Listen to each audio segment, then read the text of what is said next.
Weekend का सबसे भरोसेमंद कार्यक्रम ये देश है हमारा। सवाल ये है कि आखिर विपक्ष की दशा और दिशा क्यों बिगड़ चुकी है। अखिलेश यादव जी के विजन पे अगर राहुल जी दोनों साथ में आए, बीजेपी आरएसएस किसी राज्य में सरकार में नहीं आ सकती, नोट कर लीजिएगा। प्रधानमंत्री को कमजोर करेंगे तो दुनिया में उसकी साख कमजोर होती है, लेकिन प्रधानमंत्री चूंकि एक जमीन से उठकर करेंगे तो हम तरीका तुम्हारा ठीक नहीं, मोबाइल फेंक दूंगा। अरविंद केजरीवाल जो है भारतीय राजनीति के सचिन तेंदुलकर हैं। अगर आप सचिन तेंदुलकर का नाम ना लीजिए, ना उन्होंने शीश महल बनाया था, ना वो शराब घोटाले में जेल में गए।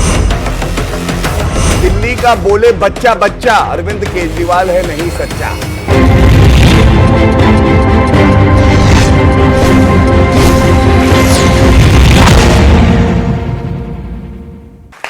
नमस्कार व्यूअर्स, मैं हूं अमीश देवगन और आप देख रहे हैं वीकेंड का सबसे भरोसेमंद कार्यक्रम ये देश है हमारा।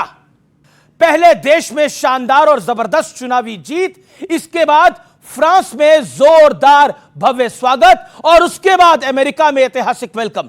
यह देश से विदेश तक प्रधानमंत्री मोदी का डंका है, लेकिन विपक्ष को हमेशा से शंका है। क्या इस्लामिक देश, क्या दुनिया के बड़े विकसित देश और क्या दुनिया की सबसे बड़ी सुपर पावर अमेरिका, जो प्रधानमंत्री मोदी को ग्रेट यानी दुनिया का महान नेता बुला रही है। हालात यह है कि राहुल गांधी भले ही प्रधानमंत्री को कोस रहे हो, हालांकि उनकी पार्टी के बड़े नेता और यूनाइटेड नेशंस में काम कर चुके शशि थरूर प्रधानमंत्री मोदी के अमेरिका दौरे की जमकर तारीफ कर रहे हैं। लेकिन जरा विपक्षी खेमे का सियासी हाल भी आज जान लेते हैं, यानी विपक्षी खेमे की रिपोर्ट कार्ड देख लेते हैं। एक के बाद एक चुनाव हारने के बाद विपक्ष बेचैन है, परेशान है। कभी सब एक साथ मिलकर तो कभी अलग अलग मोदी को हराने की चाल चल रहे थे, फिर भी कामयाब नहीं हो पाए, यानी जनता जनार्दन ने आपने कामयाब नहीं किया। और अब तो विपक्ष में खुल्लम खुल्ला महाभारत शुरू हो गई है। सवाल यह है कि आखिर विपक्ष की यह सियासी दुर्दशा क्यों हुई है और विपक्ष इससे उबर क्यों नहीं पा रहा है। आज यह बड़ा मूल सवाल है और इसी मूल सवाल पर जनता जनार्दन के बीच होगी सबसे बड़ी बहस। मोदी मोदी मोदी मोदी मोदी मोदी मोदी। ये देश से विदेश तक मोदी के डंके का सबूत है। अमेरिका पहुंचने पर जिस ब्लेयर हाउस में पीएम मोदी रुके, वहां आज तक कोई भारतीय पीएम नहीं रुका और दुनिया के भी सिर्फ चुनिंदा बड़ी हस्तियों को यहाँ रुकने का मौका मिला। लेकिन बात सिर्फ यहाँ रुकने की नहीं है। जरा सुनिए यूएस प्रेसिडेंट पीएम के बारे में क्या कह रहे हैं। Great honor to have Prime Minister Modi of India.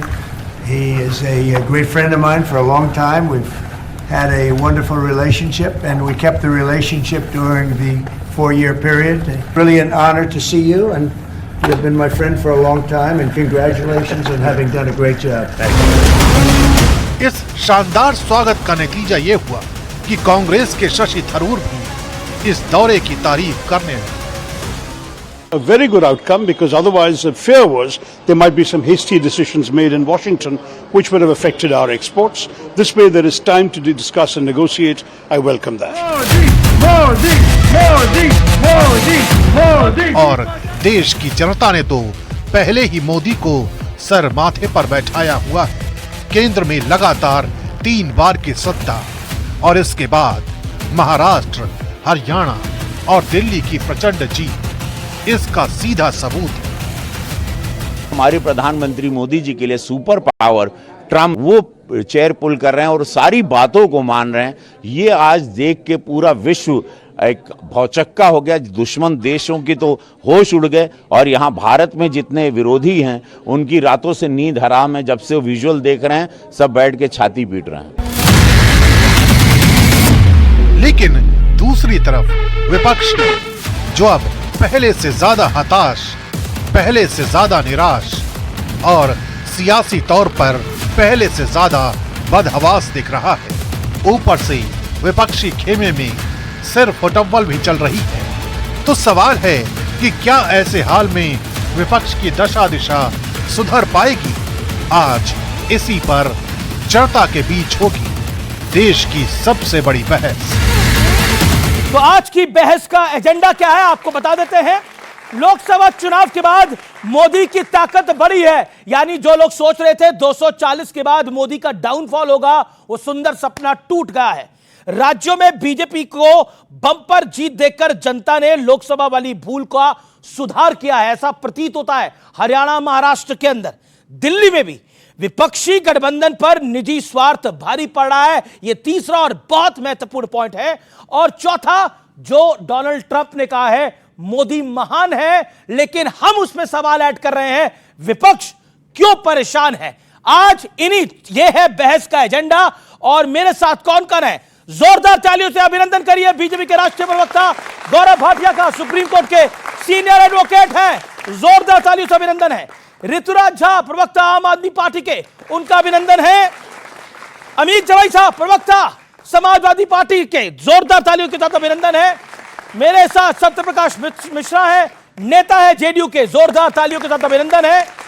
मेरे साथ विवेक श्रीवास्तव हैं, जोरदार तालियों के साथ अभिनंदन है।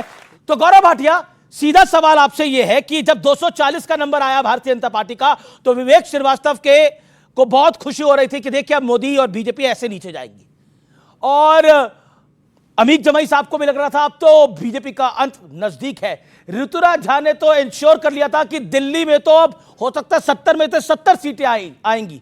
लेकिन आप हरियाणा जीत गए, जो किसी को उम्मीद नहीं थी, एग्जिट पोल को भी उम्मीद नहीं थी। आप महाराष्ट्र में आपकी इतनी बड़ी जीत हुई जो शायद बीते 50-60 सालों में नहीं हुई। आपने दिल्ली में केजरीवाल को उनके घर में हराया और उनको अपनी सीट भी हरा दी। आप कर कैसे लेते हैं ये सब कुछ? देखिए, सबसे पहले तो ये कहूंगा, जो असंभव को संभव कर दे वो देश के प्रधानमंत्री श्री नरेंद्र मोदी जी हैं। और आपने अभी कहा ना कि डोनाल्ड ट्रंप कह रहे हैं पीएम यू आर ग्रेट। ये भी विडंबना है इस देश की कि पूरा भारत के जितने नागरिक हैं सब कहते हैं नरेंद्र मोदी जी इज ग्रेट, हमारे दिल में, हमारी सराखों पे। जी जी। डोनाल्ड ट्रंप कहते हैं पीएम मोदी इज ग्रेट, इसका मतलब भारत ग्रेट है, क्योंकि हमारे देश के लिए कहा जा रहा है, हमारे देश के प्रधानमंत्री है। लेकिन विपक्ष क्या कहता है? चौकीदार चोर है, बिच्छू, सांप, कोई गाली ऐसी बची नहीं जो देते नहीं है। लेकिन असर क्या होता है? जो आपने कहा, पहली हैट्रिक लगाई डोनाल्ड ब्रेडमैन, सचिन तेंदुलकर बन के नरेंद्र मोदी जी ने, जब 62 साल बाद 2024 में पुनः प्रधानमंत्री बने चुनाव जीत के। और तो 240 जब आई थी, मायूस तो आप भी थे गौरव भाटिया। देखिए, गिरते हैं शह सवार ही मैदाने जंग में, वो तिफ्ल क्या गिरेंगे जो घुटनों के बल चला करते हैं। तो ऐसा है अमीर जी,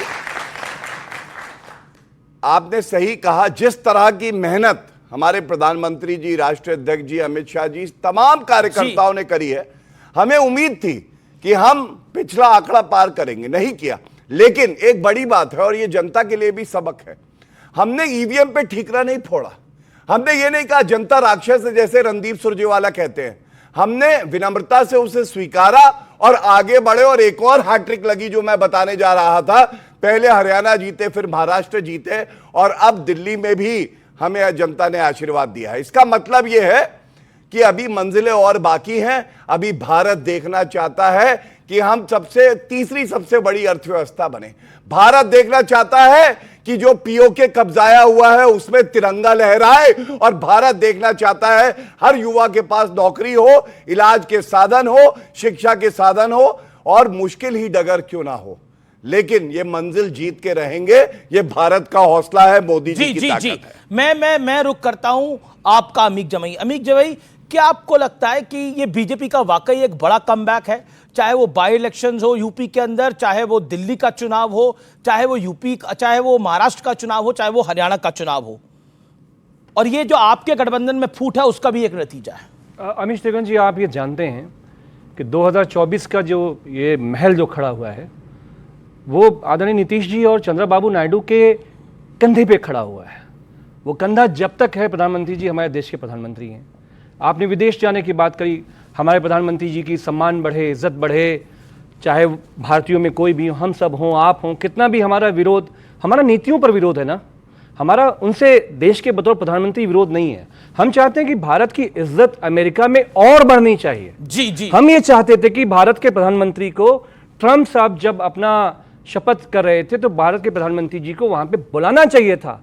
समाजवादी पार्टी ने, अखिलेश जी ने सबसे पहले विरोध किया था जब 5 वाइव जो सिक्योरिटी एजेंसीज हैं 5 देशों की, जिसमें कनाडा है, अमेरिका है, यही ट्रंप प्रशासन था, यही बाइडेन प्रशासन था जिसने हमारे देश के गृहमंत्री श्री अमित शाह जी पे उंगली उठाई थी और कहा था कि हमारे देश के गृहमंत्री अमित शाह जी, हमारी एम्बेसी, रॉ, असैसिन मिलकर हम अमेरिका में, कनाडा में हत्याएं करवा रहे हैं। हमने इसका विरोध किया था, समाजवादी पार्टी ने इसका विरोध किया था।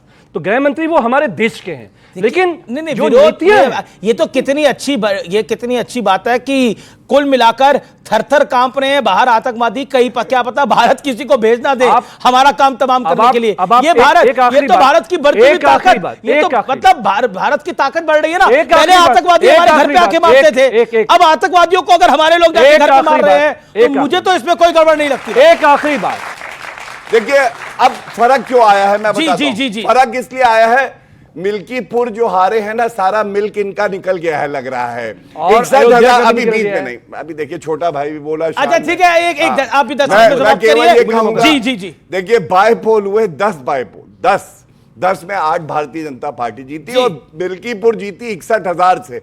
और एक बात डंके की चोट पे कहता हूं, अयोध्या का कोई नरेश है तो वो भगवान राम है और कोई नरेश नहीं है, ये पता चल जाना चाहिए इनको। जी। इसलिए ओके 30 सेकंड की मेहमानों के पास में जा रहा हूं। लेकिन आप क्रेडिट लेते हो, मंदिर बनवाया आपने, शंकराचार्य, हमारे महामंडलेश्वर, जितने सबको आपने वहां से भगा दिया। लेकिन प्रभु श्री रामचंद्र जी का जो विश्वास था, वो अयोध्या के नए राजा, जो अवधेश पासी पे जो नए राजा है वहां के, प्रभु श्री रामचंद्र जी ने विश्वास उन पे जताया। अयोध्या के लोगों ने, अयोध्या का राजा कौन है बताओ? अयोध्या भगवान, अयोध्या का राजा श्री राम का, अयोध्या का राजा अवधेश पासी सांसद हो सकते हैं। अयोध्या का राजा मर्यादा पुरुषोत्तम राम के अलावा ना कोई हुआ था ना कोई होगा, इसमें कोई दो राय नहीं है। नहीं, अवधेश प्रसाद वहां के सांसद हैं। अवधेश पासी वहां के सांसद है। लल्लू सिंह वहां के सांसद रहे, वो सांसद है, वो सांसद ही रहे, लेकिन अयोध्या का राजा राजा राम ही है। ओके, मैं इसमें शेड्यूल कास्ट का नहीं, अयोध्या का राजा राजा राम है भाई। अवधेश पासी नहीं, एक सेकंड, क्यों नहीं राजा? मैं एक सेकंड, मैं अब आता हूं ट्रंप के ऊपर, क्योंकि बार बात हो रही है डोनाल्ड ट्रंप की।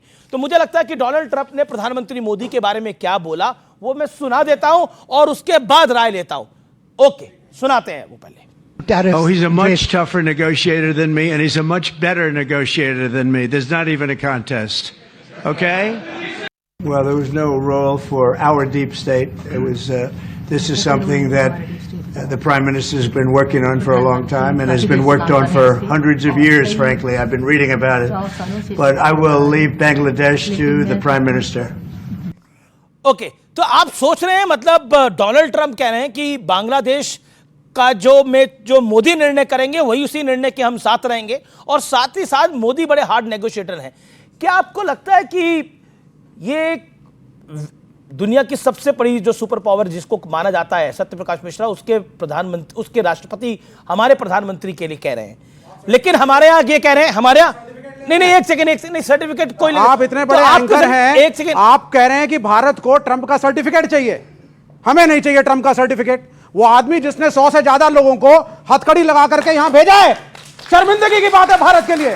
कोलंबिया जैसा छोटा देश, इतना सा देश है, उसने कहा तूने मेरे लोगों को भेजा और वो भी हथकड़ी लगा के वापस भेजा प्लेन, अपना प्लेन भेजा और अपने नागरिकों को इज्जत के साथ लेके आया। This is Narendra Modi. कौन होता है डोनाल्ड ट्रंप? गाजा में मैं निर्णय करूंगा क्या होगा, ट्रंप कह रहे हैं। वो कह रहे हैं साहब यूक्रेन में क्या होगा मैं निर्णय करूंगा, और मेरे प्रधानमंत्री क्या वहां जाके नतमस्तक हो रहे हैं। We don't need a certificate. India non aligned रहे। मोदी मैं नतमस्तक की बात बता रहा हूं। एक तस्वीर चलाइए जरा पीछे वीडियो वॉल के ऊपर, यही बोला ना नतमस्तक हो रहे हैं। तस्वीर चलाइए एक वीडियो वॉल के ऊपर, यह तस्वीर आप देखिए जो पीछे चल रही है। यह तस्वीर को देखिए, आपको लग रहा है कि नतमस्तक हो रहे हैं मोदी या डोनाल्ड ट्रंप उनकी चेयर खींच रहे हैं? मैं ये कहता हूं इस देश के अंदर आज तक किसी ऑपोजिशन लीडर ने भी मोदी की चेयर के पीछे खींची है? आप मुझे बताइए। जब और यहां पर क्या जेस्चर दिखाया जा रहा है वो तस्वीर बता रही है। सत्यप्रकाश मिश्रा, नहीं अब आप सत्यप्रकाश मिश्रा, सत्यप्रकाश जी। देखिए, इनके जलन का कारण मैं समझ सकता हूं। जलन, हाँ, बहुत ईर्ष्या है इसमें। इसका सबसे बड़ा कारण है, अगर चाइना थोड़ा तारीफ कर दे तो इनको गुदगुदी होती है। आप बीच में कूदना मत। भारत को किसी का सर्टिफिकेट की वास्तव में जरूरत नहीं है, लेकिन अगर भारत के प्रधानमंत्री की पूरी दुनिया यदि प्रशंसा करे और उस दुनिया का किसी भी देश अगर जाएं और वहां का राष्ट्राध्यक्ष उनको सम्मानित करे, इसमें विवेक के पेट में दर्द क्यों उठता है? आज प्रधानमंत्री मोदी जब आए शपथ लेकर, पाकिस्तान ने आंख उठाकर देखना भारत की तरफ बंद किया, वरना कोई भी 200 आदमी को मारकर मुंबई में चला जाता था। 370 हटाया, दुनिया खामोश रही, भारत के ये लोग 370 का डपली बजाते रहे। तो समझिए, जब आप अपने प्रधानमंत्री को कमजोर करेंगे तो दुनिया में उसकी साख कमजोर होती है। लेकिन प्रधानमंत्री चूंकि एक प्रधानमंत्री जमीन देश से को उठकर कमजोर करेंगे तो हम ये बोलेंगे। तरीका तुम्हारा ठीक नहीं, मोबाइल फेंक दूंगा तुम पर, ठीक है? तुम्हारा तरीका ठीक नहीं।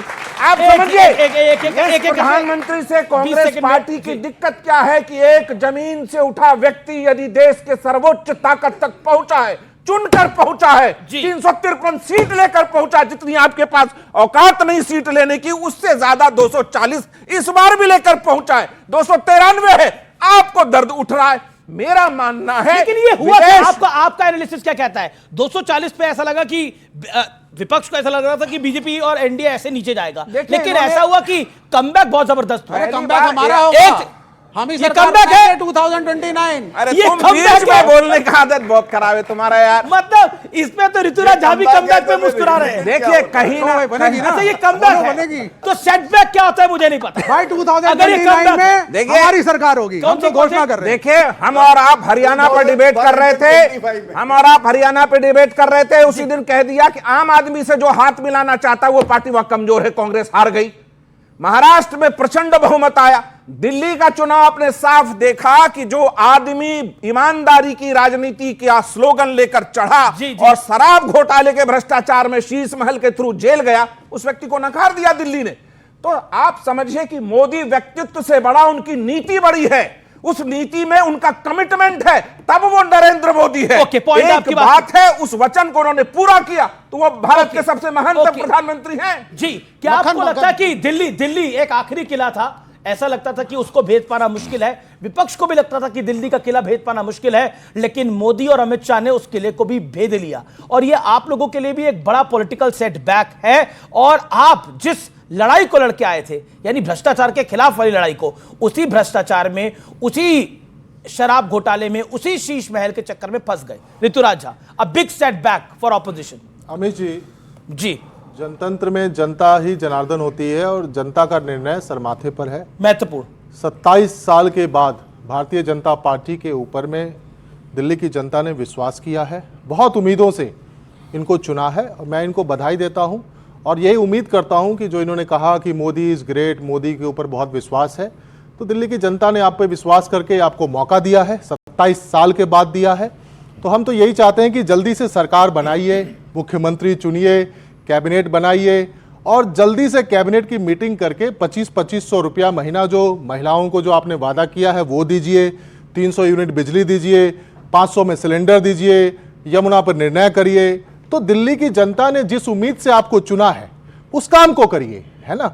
और रही बात सेटबैक की, तो मैं छोटी सी बात आपको कह दूं कि 2013 में जब पहली बार 29 सीटें आई थी और उसके बाद जब सरकार गिर गई थी, तो लोगों ने कहा कि केजरीवाल खत्म हो जाएंगे। 2014 में लोकसभा चुनाव हारे, लोगों ने कहा केजरीवाल खत्म हो जाएंगे। 2015 में लैंडस्लाइड विक्ट्री के साथ दिल्ली में आई। 2017 में 22 सीटें पंजाब में आई, लोगों ने कहा केजरीवाल खत्म हो जाएंगे। 2022 में उसी पंजाब में 93 सीटों के साथ लैंडस्लाइड विक्ट्री के साथ आए थे। तो मैं केवल विनम्रता से एक ही बात कहना चाहता हूं कि अरविंद केजरीवाल जो है भारतीय राजनीति के सचिन तेंदुलकर हैं। एक मैच खराब अगर हो गया, खराब परफॉर्मेंस हो गया, तो इसका मतलब खत्म नहीं होंगे। सर, अगले एक मैच के बाद अगला मैच अगले बनाएंगे। यहाँ पर 5 साल का इंतजार है, और यहाँ केजरीवाल खुद अपना चुनाव हार गए। ओके, गौरव भाटिया। देखिए, सबसे पहले मैं इधर उत्तर देना चाहता हूं, फिर इनकी बात कर दूंगा। सब इन्होंने कहा कि सर्टिफिकेट अमेरिका से चाहिए। बहुत सहज सम्मान एक बात कहता हूं, जनता का सर्टिफिकेट नरेंद्र मोदी जी को मिल चुका है, हमें किसी का सर्टिफिकेट नहीं चाहिए। लेकिन एक बात कही जाती है, कद बड़ा नहीं करता है एड़ियां उठाने से, इज्जत मिल जाती है सर झुकाने से। भारत की परंपरा है ये कि अगर हमें कोई गले लगाएगा तो हम गले लगेंगे। ऋतुराज यहां पे हैं, मेरे भाई हैं। मैं एक बात जरूर कहूंगा, चुनाव में पिछले सप्ताह यहां पे आए थे, बहुत तलखी थी, गर्मी थी, लेकिन आज मैं ये जरूर कहना चाहूंगा, आप परिणाम आ चुके हैं और मैं चाहूंगा कि हम लोग एक दूसरे के गले लगे। और ये क्यों लगे मैं आपको बताता हूं, अगर ऋतुराज भाई आए और गले लगे। नहीं, इसकी वजह बताता हूं। इसकी वजह ये है, इन्होंने अभी कहा कि मोदी जी सारे वादे पूरे करें, और मैं ये समझता हूं कि मोदी जी हैं तो मुमकिन है। उन्होंने कह दिया वादा पूरा होगा, यमुना को साफ करेंगे, प्रदूषण में कमी आएगी, जो जो वादे किए। लेकिन आप लोग तो इल्जाम लगा रहे हैं कि ये डिजिटल चोरी कर रहे हैं। मैं एक बड़ी बात कहने जा रहा था, इसीलिए मैंने कहा, देखिए सारी पार्टियों को, विपक्ष में भी हो, तो सकारात्मक सुझाव देके योगदान देना चाहिए। अगर दिल्ली को पूरे विश्व में सबसे अच्छी राजधानी बनना है तो आप लोग मानेंगे कि नहीं कि अगर कोई भूमिका विपक्ष निभा सकता है तो वो भी निभाए और कंधे से कंधा मिला के आगे बढ़े, तभी दिल्ली और भारत जो है वो आगे बढ़ सकती है, ये मेरा मानना है। अब आपसे एक बात कहूंगा, देखिए अब इसको अन्यथा ना ले, लेकिन क्योंकि चर्चा में कुछ राजनीतिक विषय होने चाहिए। सबसे पहले एक मुख्यमंत्री शपथ जो है लेगा दिल्ली में। लोग ऐसा कह रहे हैं कि एक मुख्यमंत्री शपथ लेगा पंजाब में भी, और आपको मालूम है क्यों? क्योंकि अरविंद केजरीवाल ने भी ठानी है कि भगवंत मान को हटा के खुद कुर्सी पे बैठ जाना है, और उसकी पूरी व्यवस्था वो कर चुके हैं। लेकिन आप तो कह रहे हैं, आपके दिल्ली प्रदेश अध्यक्ष कह रहे हैं, पूरी बीजेपी कह रही है कि डिजिटल चोरी कर ली है सीएमओ का अकाउंट। ऋतुराज झा जी, आपने अपना पर्सनल अकाउंट बना दिया है। अब पीएमओ इंडिया का जो अकाउंट है वो प्रधानमंत्री मोदी का पर्सनल अकाउंट नहीं है, वो प्राइम मिनिस्टर ऑफिस का अकाउंट है। सीएमओ का अकाउंट चीफ मिनिस्टर ऑफिस का अकाउंट है, वो कैसे आपका हो सकता है? क्या आपको लगता नहीं है गलत बात की गई है? मैं एक चीज मैं आपको इस पर अपनी राय दीजिए। मैं आपसे फिर से कह रहा हूं कि दिल्ली सरकार का जो आईटी डिपार्टमेंट है वो उस पर बात करे कि भाई क्या हुआ है, नहीं हुआ है, किस तरह से हुआ है भाई ये और हुआ है, सबके सामने हुआ है। एक सेकंड, अरविंद केजरीवाल जी किसी ट्विटर फॉलोअर के मोहताज नहीं है। उनके ट्विटर पे लगभग 30 सुन लीजिए 30 मिलियन फॉलोअर है, और जिस अकाउंट की आप बात कर रहे हैं उस पर 1 मिलियन फॉलोअर भी नहीं है, और उसके बावजूद भी, पर क्यों उसके बावजूद मैं कह रहा हूं ना आपको, बीजेपी कह रही है कल तक शराब का घोटाला करते थे, उसके अलावा शीश महल का घोटाला किया, अब डिजिटल घोटाला भी कर रहे हैं। तो दिल्ली सरकार का जो आईटी डिपार्टमेंट है, सरकार चली गई, लेकिन जिम्मेदारी है बीजेपी की भाषा में चोरी करने की आदत नहीं। अमीश जी सुन लीजिए ना, सुन लीजिए, आपके शो को बहुत लोग देखते हैं जी। भाई दिल्ली सरकार का आईटी डिपार्टमेंट सीएमओ का हैंडल देखता था, वो जवाब दे क्या हुआ है, नहीं हुआ है। और रही बात पंजाब की, तो पंजाब के लोगों ने लैंडस्लाइड विक्ट्री दे करके 2/3 बहुमत से ऊपर की सरकार बना रखी है। भगवंत मान जी के नेतृत्व में चल रहा था, भगवंत मान जी के नेतृत्व में चलेगा। इधर उधर की बात करने से कुछ नहीं हासिल होने वाला है। एक बात बता नहीं, पर क्लियर क्या हो गई वो कह रहे हैं, ये क्लियर कर रहे हैं आपको वहां से। मैं बताता हूं कैसे। 30 विधायक इन लोगों के संपर्क में है, कांग्रेस पार्टी के, मेरी बात जिसकी ये वकालत करते रहते हैं सुबह शाम। सुनिए अमीश जी, क्लियर क्या हो गई बात, ये क्लियर कर रहे हैं आपको पंजाब से। कश्मीर से लेकर कन्याकुमारी तक किसका विधायक बिकता है और कौन खरीदता है, अपने ऑफिस के सिक्योरिटी गार्ड से भी आप पूछेंगे तो बता देंगे। और रही बात सुनिए, 30 विधायक को संपर्क करने से वहां की सरकार नहीं लेगी, क्योंकि टूट के लिए 66 से ज्यादा विधायक चाहिए, जो कि नेक्स्ट टू इम्पॉसिबल है। इसलिए इस तरह की बात नहीं होनी चाहिए। इन्होंने अभी एक बात कही कि कौन विधायक खरीदता है, तो मुझे याद आता है 15 करोड़ रुपए हर प्रत्याशी को मिल रहे हैं, पापी आपके, ये कहा था पिछले सप्ताह, लेकिन अभी तक वो 15 कंप्लेंट नहीं आई। मैं एक ही बात कहूंगा, दिल्ली का बोले बच्चा बच्चा अरविंद केजरीवाल है, नहीं सच्चा, ये बात जान लीजिए। और सुनिए, आपने डिजिटल अकाउंट की बात करी ना, अभी यूएस प्रेसिडेंट की बात हो रही थी। आपको मालूम है, जब किसी भी प्रेसिडेंट का, या आप सीएम हैं या प्रधानमंत्री हैं, टर्म खत्म होता है तो वो अकाउंट जो है आर्काइव हो जाता है, उसका कंट्रोल जो नई सरकार होती है उसके पास रहता है, क्योंकि ये पब्लिक की संपत्ति है। और मैं इतना ही कहूंगा, ठीक है मफलर गायब हुआ, वैगनआर गायब हुई, टोपी गायब हो गई, खांसी गायब हो गई, अब क्या अकाउंट भी गायब करोगे भैया? उसको तो देते जाओ, ये थोड़ी ना आया हूं तो कुछ तो देते जाओ। आपको छोड़ने के मूड में नहीं है इस बार भारतीय जनता पार्टी ना कांग्रेस। बहुत अच्छी दोस्ती है। एक सेकंड बस, मैं एक जवाब दे दूं आपको। दिल्ली में 80 के दशक में एक बहुत बड़ा चोर था, उसका नाम था रामलाल। वो केवल भैंस चुराता था। अरविंद केजरीवाल का भाई तो नहीं है। सुन लीजिए, अरे सुन लो, 2 मिनट सुन लो। 80 के ही दशक में एक बहुत बड़ा और चोर था, वो केवल साइकिल चुराता था, उसका नाम था श्यामलाल। तो जब भी कहीं भैंस चोरी होती थी तो पुलिस सीधा जाती थी रामलाल के पास, और जब भी कभी जो है सो साइकिल चोरी होती थी तो पुलिस जाती थी सीधा श्यामलाल के पास।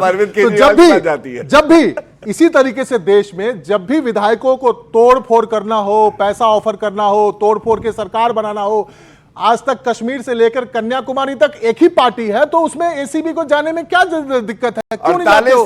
क्यों नहीं जाते? विधायक हमारे आ गए, क्यों नहीं? कौन से विधायक इनके तोड़ रहे हैं बताइए? पार्टी छोड़ के जा रहे हैं। लेकिन एक सीरीज ऑफ इवेंट होता है, लेकिन देखिए, लेकिन इतिहास होता है, समाजवादी बैड पार्टी के साथ कैरेक्टर बड़ा पुलिस बुरा भी हुआ। देती है। समाजवादी पार्टी के साथ बड़ा बुरा हुआ। बुरा क्यों हुआ मैं बताता हूं। आप दिल्ली में लगे रहे, वहां बाय इलेक्शन यूपी के अंदर आप लोग हार गए, और दिल्ली में जिस पार्टी के साथ आप लगे रहे वो अपना चुनाव हार गई। उनका मुख्यमंत्री भी अपना चुनाव, उनका पूर्व मुख्यमंत्री भी अपना चुनाव हार गया। जी जो बाय इलेक्शन गौरव भाटिया भाई जैसे जीते हैं, इनको मालूम है कैसे जीते हैं, और हम लोग कैसे हारे हैं ये हमको मालूम, हम कैसे हारे। पता होना ही चाहिए। दूसरी बात ये है, अखिलेश यादव जी की इमेजिनेशन क्या थी दिल्ली के बारे में, कि इंडिया ब्लॉक की जो हुकूमतें जहां पे हैं, जो पार्टी बड़ी है, उसके साथ समाजवादी पार्टी, आरएसएस, बीजेपी का बुरिया बिस्तर बंद करने के लिए हम सब लोग वहां पे लगेंगे। हम खुद दिल्ली में थे, यकीन हसन हमारी लोकसभा की एमपी जंगपुरा आप की खुद सीट पे प्रचार कर रहे थे दिल्ली के अंदर, मैं बोल रहा हूं, पर निपटा तो नहीं हम पाए ना। आपको- महाराष्ट्र के अंदर भी आप इंडिया ब्लॉक के साथ गए, महाराष्ट्र में भी आप इंडिया ब्लॉक के साथ गए। वहां आदित्य ठाकरे ने बोला क्या बीजेपी की टीम है? आप समझे? वहां आदित्य ठाकरे ने बोला बीजेपी की टीम है। भाई देखिए, आदित्य ठाकरे ने ऑन रिकॉर्ड बोला बीजेपी की टीम है उधर। जैसे उत्तर प्रदेश में अखिलेश यादव जी की स्ट्रेटजी में इंडिया ब्लॉक ने बीजेपी आरएसएस की बोरिया बिस्तर वहां पे गोल किया, 42 सीटें वहां पर इनकी कम हुई उत्तर प्रदेश के अंदर। प्रधानमंत्री जी महानतम कौन प्रधानमंत्री 5-5 लाख से जीतते थे वहां पे लोकसभा में, कितने पे जीते? 1.5 लाख वोटों से मात्र लोकसभा बचती हुई समाजवादियों के सामने। मतलब 1,70,000 से जीत, जरा सी कुछ भी नहीं है। अगर कांग्रेस दिल्ली में आम आदमी पार्टी की कोई बात बन जाती तो भारतीय जनता पार्टी आज यहाँ सरकार में नहीं होती। अच्छा, महाराष्ट्र में एक सेकंड, महाराष्ट्र में आप लोग साथ में थे, हम आपसे आगे कह रहे हैं, हम आपसे आगे बात सुनिए, 30 सेकंड 10 सेकंड। अखिलेश यादव जी के विजन पे अगर राहुल जी दोनों साथ में आए, ग्रैंड अलायंस में सारी पार्टियां साथ में आई, बीजेपी आरएसएस किसी राज्य में सरकार में नहीं आ सकती, नोट कर लीजिएगा। ये फंसेंगे बहुत बुरा भी। अब बोलिए। अखिलेश यादव जी, फोन फेंको, फोन। माननीय जमई साहब, क्या नाम, अमित जमई साहब, अखिलेश यादव जी तो मूड बनाए हुए हैं कि कांग्रेस को उत्तर प्रदेश में सीट ही नहीं देना है। 10 उपचुनाव हुआ, आप ही लड़ लिए, कांग्रेस को क्यों नहीं खड़ा में साफ कह दिया है कि कांग्रेस, अरे भाई कांग्रेस को क्यों नहीं खड़ा किया? ये अनफेयर है।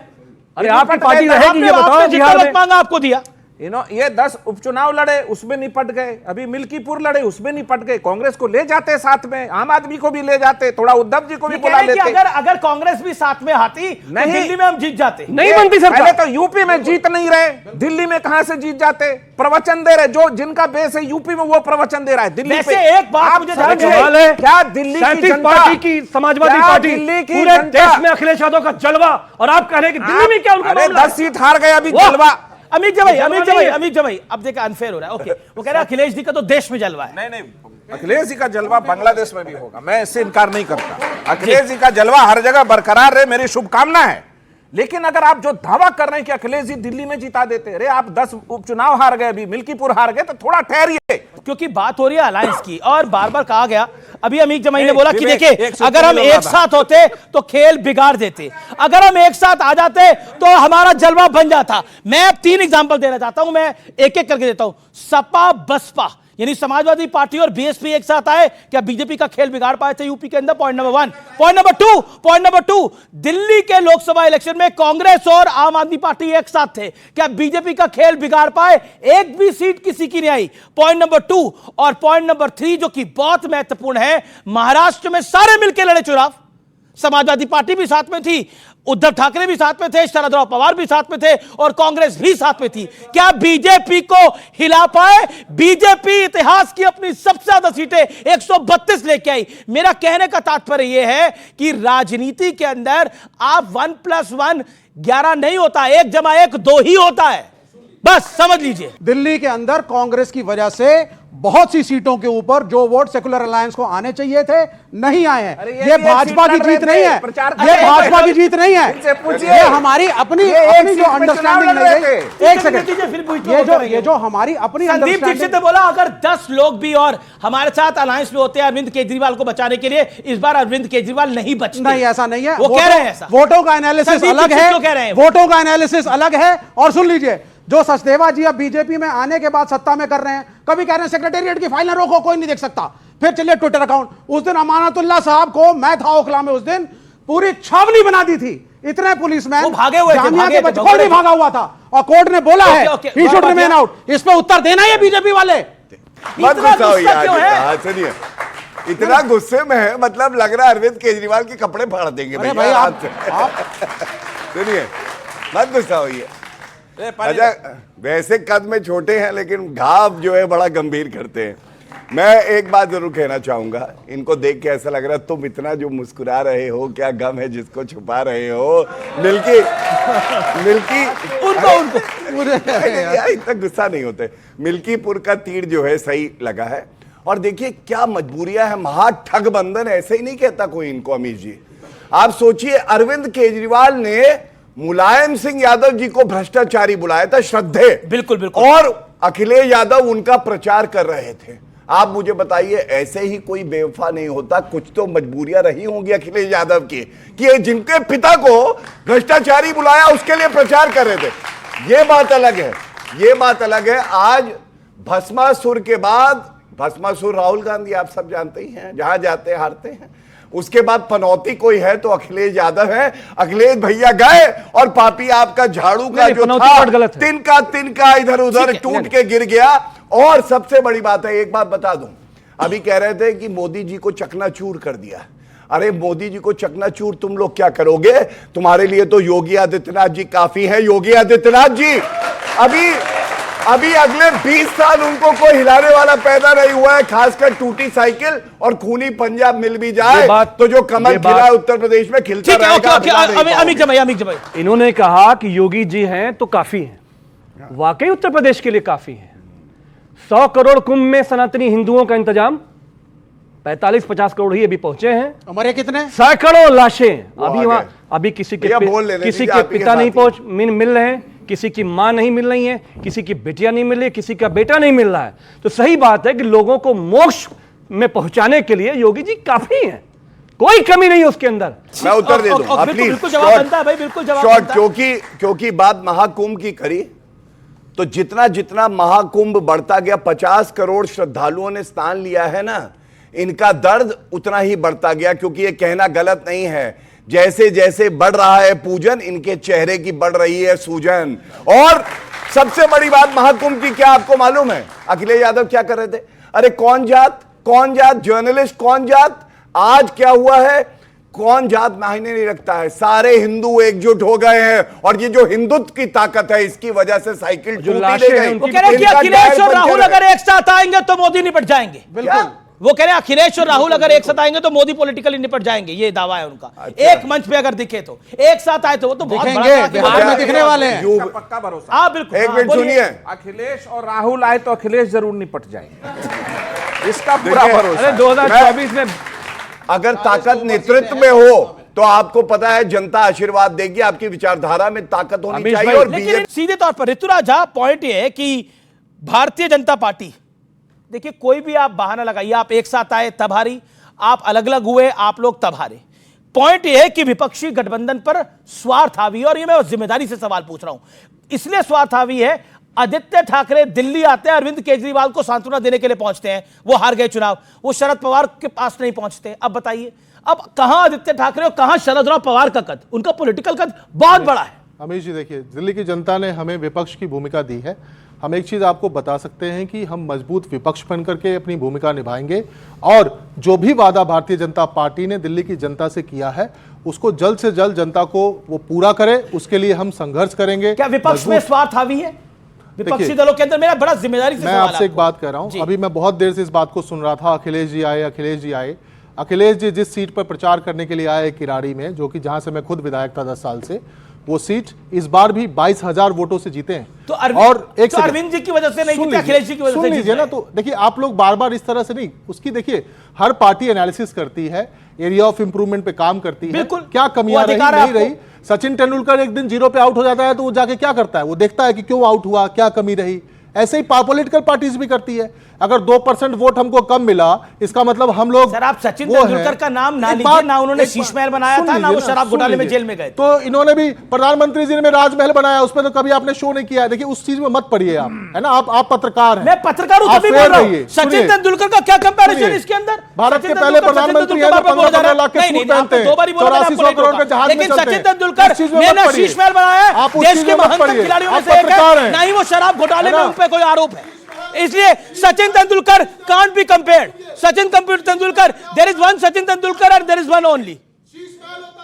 जब 570 जिलों के अंदर में भाजपा ने जिला कार्यालय के नाम पर बनाया, वो है लूट का शीश महल। शीश महल होता है जो आरएसएस ने 26 मंजिला शीश महल केशव कुंज में बनाया, वो होता है शीश महल। शीश महल सबसे बड़ा राजमहल इन्होंने बनाया 2700 करोड़ का। अगर आप बात करेंगे, आप पत्रकार हैं, फेयर रहिए, देश की जनता आपको देखती है। सर मैं तो फेयर ही कर रहा हूं, जनता की बात को भी फेयरनेस में समझिए। शीश महल का मुद्दा उसको स्वीकार करेंगे। ओके गौरव भाटिया भूमिका निभाएंगे, और जो भी वादे इन्होंने किए हैं वो पूरे करवाएंगे, दिल्ली की जनता के लिए पूरे करवाएंगे। ओके, वो कह रहे हैं हम सारे वादे पूरे कराएंगे। मैं कुछ कहना चाहूंगा, मेरा विनम्र निवेदन है आदरणीय ऋतु रंजन राज झा जी से, पंजाब पहुंचिए। हर साल फागुन में पलटने वाले लोग हमको सर्टिफिकेट देते हैं, हर साल। अरे रुक जाए, हर साल मॉनसून में नहीं बोले, अरे एक बार नहीं बोला, ये तब से लगातार बोले जा रहे हैं, हर फागुन में पलट जाते हैं। जेडीयू का स्टेक है कि नहीं है? देखिए ऐसा है, जेडीयू हमारी वो साथी है जिसको हम बहुत सम्मान करते हैं, और बड़ी पार्टी हम बिहार में हैं, लेकिन नीतीश कुमार जी के नेतृत्व में बिहार का चुनाव लड़ा जा रहा है, ये बड़ी बात है। और एक बात बोलूं अपने भाई के लिए, रस्सी जल गई लेकिन बल नहीं गया, अभी भी वही शीश महल। ये अरे मैं बताता हूं क्या है, अभी बीच में ना बोले, अपना कैबिनेट डिसाइड कर नहीं पा रहे, मुख्यमंत्री बना नहीं पा रहे, सरकार बना नहीं पा रहे, वो कह रहे हैं डिसाइड नहीं कर पा रहे, मुख्यमंत्री डिसाइड नहीं कर पा रहे। अरे सरकार बनाओ, दिल्ली की जनता के लिए काम करो, इसलिए लोगों ने चुना है आपको। अब ये गलत, कब तक शीश महल करते रहो? ओके, जो भी मुख्यमंत्री बनेगा दिल्ली का, कम से कम मैं इतना कह सकता हूं, वो ईमानदार होगा, वो बेल पे बाहर नहीं होगा, वो कपटी नहीं होगा, पलटू राम नहीं होगा, ऐसा कोई सगा नहीं जिसे केजरीवाल ने टका नहीं। और एक बात और पार हुए, ये हमको सर्टिफिकेट दे रहे हैं। मत करिए, अच्छा नहीं लग रहा, मैं आपको बता रहा हूं। आपके वोट और कम हो रहे हैं, आप बोल सकते हैं, मुझे कोई दिक्कत नहीं है।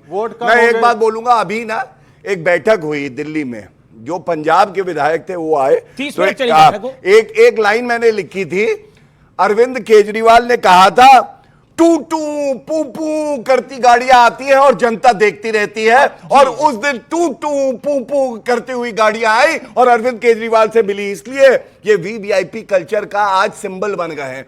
वो व्यक्ति वैगनार छोड़कर, चलो गाड़ी ले ली कोई बात नहीं, चलो घर ले लिया कोई बात नहीं, सुविधा चाहिए एक मुख्यमंत्री को, सुरक्षा ले ली कोई बात नहीं, खतरा नहीं होना चाहिए। अरे शराब पर इस तरह का घोटाला तो नहीं करते, यमुना गंदी रह गई, चलिए कोई बात नहीं, भ्रष्टाचार 7,000 करोड़ जो कैग का रिपोर्ट अब तक पेश नहीं किया, वो तो पेश करते। आप कहते दिल्ली पे नहीं बोल सकते, क्यों? सच बोलते तो ऋतु जी मिर्ची तो लगेगी। अब प्रधानमंत्री ने कहा है कि विधानसभा आते ही पहला कैग का रिपोर्ट पेश होगा, और जिसने जो खाया है वो वापस देना होगा। इनको वादा निभाना है ना। 1 साल हो गया, भगवान की सत्ता को, महिलाओं को पैसा कब मिलेगा? कब पंजाब में नशाखोरी बंद होगा? पराली जलना कब बंद होगा? नहीं कर सकते आप। जी। तो जब आपका गिरेबान, आपके काले चिट्ठे कारनामे खोलेंगे और उतारेंगे, तो आपको मिर्ची लगेगी और आप बीच में कूदते रहे। कूदिए, अभी तो 42% वोट आया है ना, 22 आया है ना, पार्टी बचा लीजिएगा तो बताइएगा, सब भागेंगे आपके यहाँ से, सब भागेंगे, आप देखते जाइए। ओके, ऋतुराज बोलिए। आप सब स्टूडेंट्स हैं, गूगल करके देख लो, भारत के इतिहास में ये जिस पॉलिटिकल पार्टी से आते हैं उसको आज तक इतिहास में 43.6% वोट नहीं मिला है।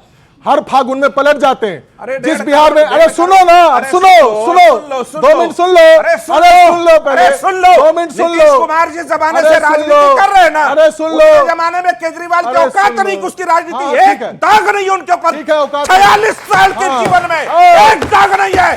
चोरों के सरदार नीतीश कुमार पर आंख नहीं उठा सकता। अब तक मुझे बोलने नहीं दे रहे। नहीं अब मेरा जिस राज्य में, बिहार में हर तीसरे 30 दिन सेकंड। अखबार उठाकर देखोगे तो बिहार में जहरीली शराब पीकर 150 लोग मर गए, ये झूठ है। कभी 200 लोग मर गए, कभी 60 लोग मर गए। बात समझ रहे हैं? आज हम बिहार के रहने वाले, आज लड़ लो, आज बिहार में एक एक सीटें घर तो ले आओ, तक, वहाँ एक भी एक जमानत घर जब्त हो तक, जाएगी। एक एक घर तक शराब की होम डिलीवरी होती है। कहां पर? जोमेटो और क्या बोलते हैं, क्या सब बोल फेल रहे है हैं? बिहार में, जहां से आते हैं। नहीं, हर एक फागुन सेकंड, में एक सेकंड। जो पार्टी आपने- पलट गए, मैं वापस मुद्दे के ऊपर आता आज हूं। गूगल करेंगे पलटू राम कौन है देश का, नहीं। एक ही पार्टी, एक ही नेता। अरविंद केजरीवाल जब राजनीति में आए तो, और आम आदमी पार्टी का जो उदय हुआ, उसमें बोला कि हम वीवीआईपी कल्चर के खिलाफ हैं।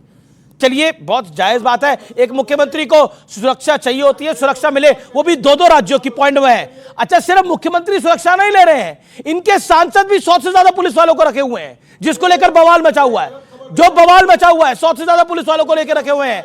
राघव चड्ढा को Z+ सिक्योरिटी है, जिसको लेकर भारतीय जनता पार्टी सवाल खड़ा कर रही है, जिसको लेकर कांग्रेस सवाल खड़ा कर रही है। ये तमाम बातें हैं। तो वीवीआईपी कल्चर को दूर करने के लिए आए थे, लेकिन आपने तो पहले से ज्यादा ले लिया वीवीआईपी कल्चर। मैं विधायक था दिल्ली में, 67 विधायक आया, 62 आया, हमारा कोई विधायक सिपाही भी लेके नहीं एक घूमता मिनट, था। एक मिनट, अमीश जी। रही बात पंजाब की, पंजाब बॉर्डर स्टेट है, वहां के सिक्योरिटी चैलेंजेस अलग हैं। वहां पे किस तरह से किसको सिक्योरिटी की जरूरत है वो तो पंजाब की सरकार तय करेगी, पंजाब की पुलिस ठीक तय है, करेगी। ओके। हम लोगों ने देखिए, नहीं लिया, ऐसा है। एक सिपाही भी नहीं लिया। ओके गौरव भाटिया 10 सेकंड देखिए, ऐसा है। ओके गौरव भाटिया। अभी इन्होंने कहा कि झूठ बोल रहे हैं, एक सिपाही भी नहीं लिया। ये देखिए नोटिफिकेशन है पंजाब सरकार का, राघव चड्ढा इनके सांसद है, Z+ सिक्योरिटी उनको मिली हुई है। Z+, क्या अरे वो खतरा है। अरे भाई, एक पंजाब की सरकार- बीच में नहीं बोलेंगे आप, सुनिए, बीच में नहीं बोलेंगे। अब अरविंद केजरीवाल को सेंटर से भी सिक्योरिटी मिलती है और पंजाब से भी Z+ मिलती है। क्या ये सत्य नहीं है? उन्होंने कहा था कि मैं बीच में ना बोले भैया, आप तो स्टेज में ही नहीं है, आप तो ना 3 में ना 13 में ऐसे ही आगे शोर मचाने। ठीक है, बिल्कुल आखिरी राउंड है चर्चा का। और मेरा जो एक प्रश्न है, क्या विपक्षी गठबंधन पर निजी स्वार्थ हावी है? विवेक, निजी स्वार्थ बिल्कुल हावी है, लेकिन एक कॉमन सेकुलर आइडियोलॉजी से हम जुड़े हुए हैं। उन स्वार्थों को हमें साइड रखना पड़ेगा और इंडिया अलायंस एक है, आगे बढ़ेगा। ओके। कांग्रेस और आम आदमी पार्टी की जो डिफरेंसेस हैं वो भी आयरन आउट यू मेड होंगी। Your point. Okay, Yes. Congress कह चुकी है कि इंडिया अलायंस सिर्फ लोकसभा तक था। यही बात महाराष्ट्र में आ चुकी है। क्या इंडिया अलायंस समाप्त हो चुका है? अमित जमई कि लोकसभा की स्ट्रेटजी थी, इसमें कोई शक की बात नहीं है। लेकिन असेंबली इलेक्शंस में नहीं है। लेकिन अखिलेश यादव जी ने, राहुल जी में जो इस बात की समझ है मैं कि इंडिया जब अलायंस की इस बात- देश में नहीं, जब इस देश में इतनी बड़ी विपत्ति है, आप सोचिए कि मणिपुर में क्या हुआ है। बहुत बड़े महानतम प्रधानमंत्री है ना हमारे देश में, तो है मणिपुर जी। राष्ट्रपति शासन लगाना पड़ा है। चीफ मिनिस्टर ने कहा भैया गृह मंत्रालय जी हम संभाल नहीं पा रहे हैं, आप ही संभालो, क्योंकि आपने वहां पे एक समाज के साथ मिलकर, आपने वहां पे आदिवासियों के साथ, आपने ट्राइबल्स के साथ, आपने क्रिश्चियन के साथ 250 चर्च फूंक डाले उसके अंदर, कोई सीरिया बना दिया आपने मणिपुर को।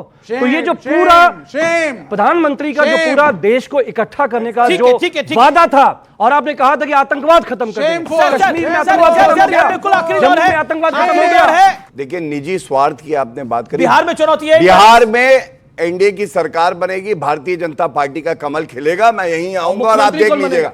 चुप हो जाइए, आप अपनी चिंता करिए, हमारी मत करिए। वो आपके बीच में नहीं बोले, बीच में नहीं। सुनिए, बिहार में कमल खिलेगा, देखो कर रहे हैं। हाँ, तो एनडीए की सरकार बनेगी, कमल खिलेगा, तो इनको क्या दर्द है भाई? सुनाई नहीं देता है क्या? केजरीवाल का लग रहा है मफलर पहना हुआ है इन्होंने। बेकार की बात है। एनडीए की सरकार बोला, इनको सुनाई नहीं दिया। नहीं, इन्होंने बोला कमल खिलेगा, बोला आप बोला तो कमल क्यों नहीं खिलेगा? ये क्या तरीका है भाई? एक सेकंड बोलने दीजिए। एक बात बताइए, एनडीए की सरकार बनने के लिए हम साझा पार्टनर हैं, कमल नहीं खिलेगा तो एनडीए की सरकार कैसे बनेगी बताओ?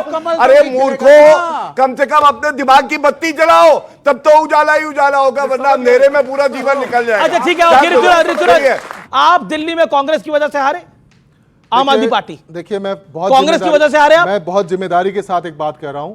कांग्रेस पार्टी भी एक राष्ट्रीय पार्टी है, 13 में भी लड़ी थी, 15 में भी लड़ी थी, 20 में भी लड़ी थी, 25 में भी लड़ी, आगे भी लड़ेगी। तो कौन किसकी वजह से हारा नहीं हारा, जनता हराती है, जनता जिताती है, जनतंत्र में जनता ही माई बाप होती है। ओके, बिहार के अंदर मैं आपके बता रहा हूं, इंडिया अलायंस को बड़ा कॉन्फिडेंट है कि सारा बदला हम बिहार में ले लेंगे। देखिए, नीतीश जी को हरा देंगे, बीजेपी को हरा देंगे। आप शायद लालू प्रसाद यादव जी का वो बयान भूल रहे हैं जिसमें उन्होंने राहुल गांधी के नेतृत्व को अस्वीकार करते हुए ममता जी को आगे बढ़ाने की बात करी है। कांग्रेस पार्टी वहां राहुल जी कितना सीट देंगे इस पर ही डिपेंड करता है इंडिया अलायंस, और इंडिया अलायंस नाम का अब चीज कुछ है बचा नहीं, आप कह रहे हैं वो समाप्त हो चुका है। कांग्रेस बची है अलग अलग हिस्से। बिहार में अगला सीएम 100% नीतीश कुमार। बिहार में अगला सीएम नीतीश कुमार जी के नेतृत्व में चुनाव लड़ा जाएगा, बिल्कुल स्पष्ट है, उसमें क्या। जी जी, वही मतलब हो गया। आपका तमाम लोगों का बहुत बहुत शुक्रिया, आप तमाम लोगों का बहुत बहुत शुक्रिया इस कार्यक्रम में फिलहाल इतना ही। उम्मीद है आपको यह कार्यक्रम जरूर पसंद आया होगा। नमस्कार, वंदे मातरम।